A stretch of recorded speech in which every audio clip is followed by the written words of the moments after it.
What's up guys, Erroneous here, back with another Raid Shadow Legends video. In today's video, we're going to be going over some unexpected upgrades or buffs that have come to some champions in the game of Raid, so let's get into it.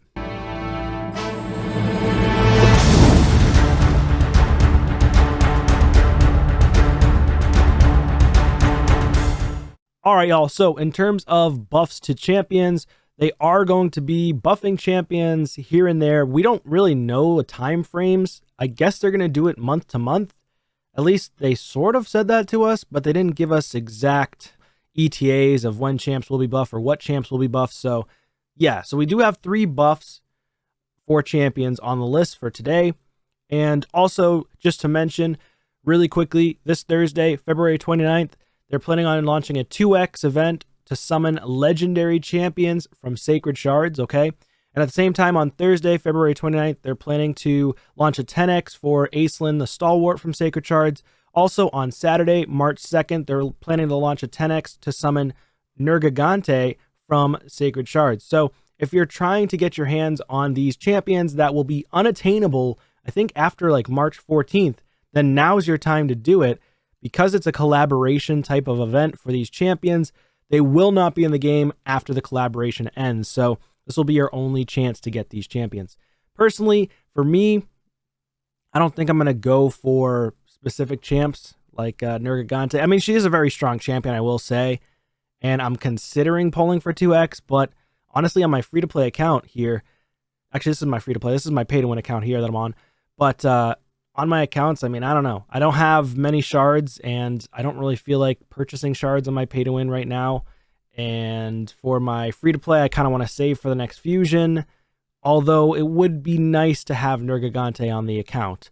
I'm just not personally too fussed if I don't get her.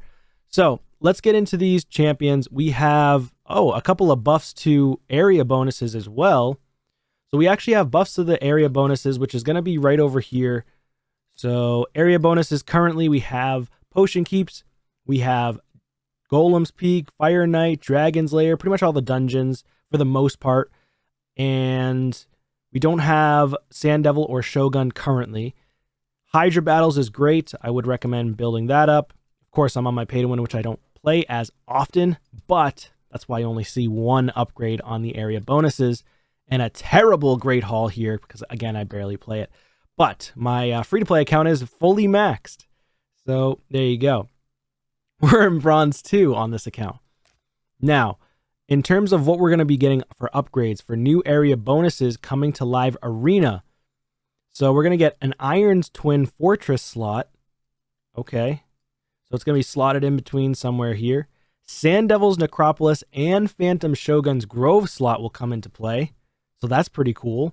I know a lot of the early game and mid game players, it takes a very, very, very long time because that's end game content. With farming arena, live arena specifically, and upgrading area bonuses here, you're going to be able to complete Phantom Shogun's Grove and Sand Devils faster than anybody else has ever been able to do it, right? Because at this point, a lot of the end game players have been playing for 3, 4, 5 years since the game's launch. And of course, we didn't have the liberty of having Sand Devil's Necropolis or Phantom Shogun's Grove in the area bonus until now. So, and a lot of us endgame players can already complete Phantom Shogun's Grove and complete Sand Devil's Necropolis because we've been playing for so long. So this is a nice opportunity. I think it's great for them to add this in as an addition to the game to help out the early game players and the mid game players or people that are trying to get into the end game. So that's really nice. They're also going to be adding a Faction War slot. Also insane for early and mid-game players. So you can get that Lydia and Ramantu as fast as possible, right? But Lydia specifically from beating Faction Wars. Doom Tower slot will go in here as well. Wow, I mean, they're adding a lot here. This is pretty good. This is a good improvement, I think. I think this is a very good improvement. And they're also adding a Cursed City slot. So that's going to be leaning towards early, mid-game, and late-game players, so everybody benefits, right, from all of these new updates to the area bonuses. So I think that's awesome. There are no changes to the core mechanics. All you need to do is unlock these bonuses with live arena medals. So same thing, you're just basically trying to do live arena as much as you can. And I think overall, this is a positive for the game. And honestly, At this point, Live Arena's been out for over 6 months, right? So there's a lot of endgame players who have already established themselves on the leaderboard. So you're not going to be facing most of your Kraken players unless they just don't have time to play, and you might face them as a one-off. But like myself, right? This isn't even a Kraken account. My fastest champion is 300 and something speed, like 320. So this is not a Kraken account by any means. I just have a lot of champions. So yeah, for facing me, you're probably not going to face me on this account anytime soon. But for facing others, you might. But again, the likelihood of you facing a cracked out account is very slim at this point for bronze and for silver. Now, when you get into gold 1, gold 2, you're going to start to see a lot of the stronger accounts floating in that area as compared to the beginning of when it first released. So don't worry about that. I think that people can really start to grind in Live Arena a little bit more than ever before. So rebalance notes. So let's move on to these champions. So we've got Little Miss Annie is the first on the list. Little Miss Annie is going to be undead, right? She's a void legendary. I do have Little Miss Annie on my free-to-play account. I pulled her as I believe my second ever void legendary on that account. And she's strong. She's definitely a strong champion. I wouldn't say she's the best champion out there. She's definitely not meta. She was very strong for Sand Devil for the earlier stages. She could smack the Sand Devil down in just one hit right here with the play date or the triple hit as well. But yeah, she has an interesting kit here. You know, she has the hit one enemy 3 times, places a heal reduction 100%. Of course, if you have accuracy, which really stinks. I wish they added something in her kit which had like passive where her accuracy would be increased by a certain amount based on the amount of attack that she has on her or something like that. Then it would really help, and you don't have to reduce the amount of damage she does by having to add accuracy. So you're sacrificing damage for accuracy. So instead of just going right into her A1, let's go ahead and just read off what Plarium has decided to do to make the changes for this specific champion. So they removed the conditionals for both her A2 and her A3. Okay. So if it kills an enemy, so that's a condition. So they removed that from her kit, making it more consistent and reliable. Also added the possibility of self-buff with a revive on death, which is nice. They also boosted the probabilities of magical heart passive and added decreased defense debuff conditional to utilize her updated A1 ability. So let's move right over to her A1. Let's do this. So the A1, what it used to be is this, or what it is currently is this. Attacks one enemy 3 times. Each hit, 50% chance of placing 100% heal reduction for 2 turns. Okay. Nobody puts accuracy on her typically. All right. Now, for the new boss, Amius, people possibly can utilize her and put the heal reduction, and she hits really big damage. So she's pretty strong for Amius right now. She has a decent amount of HP, but very low defense and a good amount of speed. You could sacrifice the damage and go with more HP and survivability on her if you needed to use her for Amius. Okay.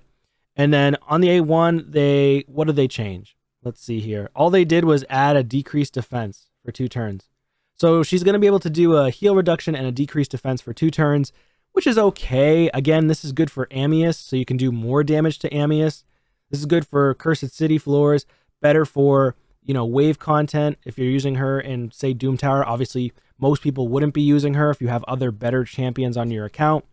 It would be halfway decent for nukes in Arena or Live Arena if you want to try to utilize her to go faster and put the decreased defense with ally attackers, but also placing the heal reduction too.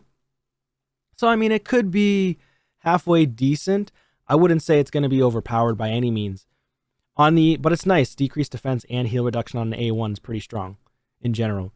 So for Hollow Doll, which is the A2, it looks like there's no change. Attacks one enemy. The only thing that changed here is that it places a perfect veil on her for 2 turns. And that's it. So, yeah. So basically, she doesn't have to kill an enemy to place a perfect veil on herself. So it says, we'll ignore 25% of the target's defense, also places a perfect veil on her for 2 turns, then fills her turn meter by 30%. So yeah, change this portion too. Fills this champion's turn meter by 30% if the attack does not kill a target. Instead of doing that, it just fills her turn meter by 30%, which is also pretty good. So hopefully she can cycle back around to her abilities a lot faster. And this ability can go down to a 2-turn, which is pretty cool.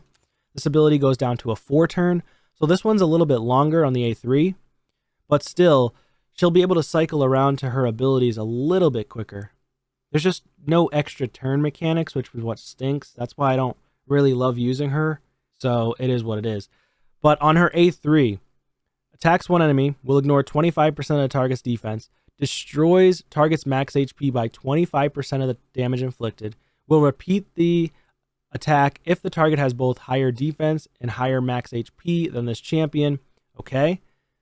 It says will repeat attack a second time. So this one here, again, it looks like this portion was removed. So will repeat attack a second time if the target has both higher defense and max HP. Yeah, no, it wasn't removed. It was actually just added. It's separated. So from a paragraph perspective, not sure why they even needed to separate these two, but it is what it is. Let's see. Also places a revive on death buff on this champion for 2 turns if it kills an enemy. I mean, it is a very hard hitting skill. It just sucks that it's on a 4-turn cooldown. I mean, you do have UDK, which is meta, top meta champion. That's a login that they had a while back. So this ability, if it hits a Rhodos after hitting into a UDK, it's not going to kill the Rhodos, right? If it hits into another champion, maybe like a Duchess after hitting a UDK, it could kill her. But again, you want to use Little Miss Annie to go first because she's so squishy. And if you do go first, you have a chance of hitting it up against reaction. And then reaction is going to mitigate the damage that she does, which means Duchess might not die at all, which is just a wasted skill, which means that's why it's a problem that she doesn't have grants an extra turn, right? So if this was a grants an extra turn right afterwards, she would be an amazing, amazing, amazing champion. She doesn't have block revive in her kit as well, so that's a problem. She just has destroy max HP. And the meta champions are still Taras and Marichka, right? And now the new couple, which is Ancora and Narcissus. Then basically the issue is against the Marichka and Taras, they restore their own max HP. So even though she destroys max HP in her kit and her passives, which I'll read off in a second, Marichka and Taras are going to basically restore their own max HP, which is a problem if they're a couple. And Marichka just is nuts anyways. So using her against Taras, Marichka, I don't foresee her working out all that well. Heal reduction might work okay, but it's not going to prevent them from restoring max HP. Okay? If there was something in her passive that said enemy passive skills don't work, cool. That would have been even better, because then you can utilize her more effectively against Marichka and Taras. But it doesn't say that. So let's see what the change is to the passive. Each hit, 50% chance of decreasing the target's turn meter by 10% on this one here. Or what does that say? Toys don't die. Nope, it's this one here, Magical Heart.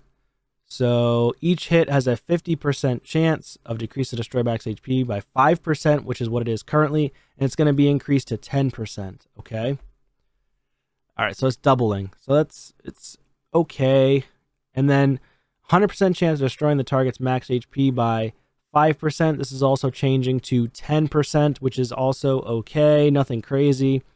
Of the damage inflicted when attacking enemies under heal reduction. But now it's going to be changed to heal reduction and decreased defense. So she doesn't need to be the one to place the decreased defense. It can be placed by anybody, and then she'll do destroy max HP and decrease the target's turn meter. But again, you need accuracy, which means if you put accuracy in a kit, she is going to lose out on a bunch of damage. So me personally, I think it's an okay change, but again, I really think that the passives should have been updated a little bit so that she gets accuracy based on how much attack she has on her. Like every 200 attack, she gets 1 accuracy. I don't know, or 2 accuracy. They have to figure out what they can do to help out. Obviously, I'm just winging that. I'm throwing it out there. But let me know your thoughts in the comments down below. What would you do to fix her kit to make her a little bit more viable in today's day and age in this meta? Because obviously, she's going to be fun with ally attackers, but I just don't foresee her coming in a crazy amount. I'll definitely try her out on my account and see if I can get her to work in live arena a little bit more, but she needs to be crazy fast, and for a lot of players, they don't have like 6 or 7 different damage sets that they can just throw on champions. Usually people have to move their best sets around for champion builds and guides and for showcases, so yeah, that's a problem. What else is there for updates? Nothing. Okay, so that's it. I mean, what do I think in regards to Little Miss Annie? It's okay. It's okay. It's not that great. It's decent. It's a little bit better than it was before. It's nice that they got rid of the specific conditions for her playdate and hollow doll. But I mean, I don't know. Until you utilize her, we don't know if she's going to work very well. I don't think she's going to work that great. She doesn't have a revive on a block revive. She doesn't have a grants an extra turn, and that's kind of necessary because Rhodos, the Lost Groom, he has a conditional block revive. He has a grants an extra turn. He has a grants an extra turn potential on the A1. I mean, he's just nuts, right? That's what makes him so powerful. If Rhodos did not have grants an extra turn abilities or mechanics, then he would not be nearly as powerful and he would not be meta. So if Rhodos didn't have those grants and extra turns or extra turn abilities, he wouldn't be in the meta. I don't think so, at least. But let me know in the comments down below. What do you think? So the next champion is going to be Supreme Alhaine. What is she getting for an update? So for her Cold Company ability, which is going to be the A2, right now, attacks all enemies, ignores strengthen, ally protection, unkillable on enemies under a freeze, okay? Then it has a 100% chance of placing a freeze for 1 turn on a 3-turn cooldown, which is not bad. It's actually decent. So right now, the damage has been increased for this ability. And it says before attacking, has a 100% chance of placing a freeze. Okay, so they're switching it up so it doesn't place the freeze after, which is counterproductive to her kit. Will ignore strengthen, ally protection, unkillable, as well as 20% of the target's defense when attacking enemies under a freeze. Wow, that's going to be a very strong hitting ability. Massive change for Supreme Athel. Okay, this is actually going to be really good. So she might actually come out of people's vaults. This is nice. And then, let's see what else we've got. Ever Faithful, which is the A3. It's on a 4-turn cooldown if you book it out.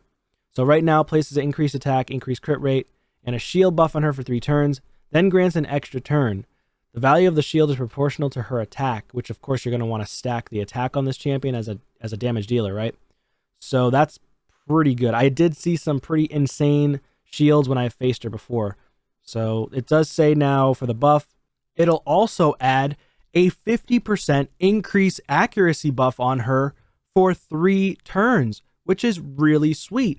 And it still grants an extra turn. So this is what I mean by damage dealers, right? We need them to be able to grant an extra turn if they're only single target damage dealers. Now for her, she's an all enemy damage dealer. So that makes her even stronger because she's attacking everybody. Whereas Little Miss Annie is only attacking 1 at a time. So the grants an extra turn from her, and then going into here and to freeze everybody after buffing, potentially killing people if they do the freeze, because she's going to do the freeze, right? So she freezes first, 100% chance, and she's void, so she's always going to land the freeze. The only issue with her is polymorph, right? But this is very strong, and that's what I'm talking about. The grants an extra turn, right? So that's pretty crazy. This is what Little Miss Annie should have had. Grants an extra turn. Come on. So increase accuracy, grants an extra turn, goes into this ability.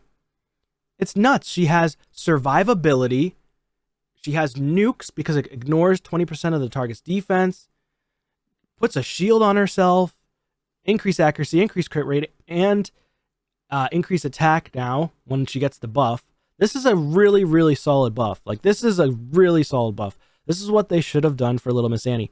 Personally, I would have preferred to see Little Miss Annie go from her A3, grants an extra turn, into her A2. That would make her way better. Grants an extra turn is way better than that decreased defense on the A1 malarkey. Next up on the list is going to be Sigmund the Nephilim. So back to Sacred Order. So it looks like we got 2 buffs in Sacred Order, 1 in Undead. So this guy looks sick.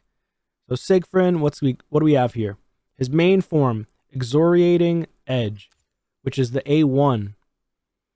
They increase the damage. We don't know how much by, but they did increase the damage. I'm sure they'll find out. Someone will find out eventually. Seraphic Wave, which is the A2. They increase the damage on this one as well, so he'll hit harder. Then we've got Rage of the Nephilim. Attacks one enemy. They increase the damage on this as well. So currently it's attacks one enemy. Will attack all remaining enemies with any surplus damage if the initial target is killed. Now for his kit, attacks one enemy, ignores 50% of the target's defense, will attack all remaining enemies with any surplus damage if the initial target is killed, and fully heals this champion if the initial hit kills an enemy. So that 50% of the target's defense is what was the buff for the Rage of the Nephilim skill here. That is insane. So if they have, the enemy team has a UDK, it's going to go right into UDK. But if UDK doesn't have a stone skin on, then it's going to kill UDK potentially if he can ignore everything, right? So if he's in Helm Smasher, if he is in Lethal or Savage, and you know that ability now when it gets a buff, 50% ignore defense, then he's potentially mitigating 100% of the defense, or ignoring 100% of the defense of that enemy for a single target. That's not bad. That's actually not bad. And then on Stay the Blade, which is this ability, which is the passive, if this champion is about to get killed by a fatal hit, blocks incoming damage and places a block damage buff on him for 1 turn, then heals this champion by 50% of their max HP and fills the turn meter by 100%. So 1 turn block damage. So that's not too bad. And it's on a 3-turn cooldown, which is halfway decent, right? When you look at it on paper. So it places a block damage on this champion for 2 turns instead. So he'll get a 2-turn block damage buff instead of a 1 turn, which is insane because then he has only 1 more turn to get back around to this same ability. That's nuts. He's going to be way harder to kill. So he just got a huge buff. So anybody that got Sig from the Nephilim, congratulations. He just got a big buff for that. Then his alternate form. What did they change here? So his alternate form, the Light of the Beyond. So let's take a look. Light of the Beyond. So his A3 revives all dead allies with 50% HP and 50% turn meter. Then places a block damage on them besides himself for 1 turn.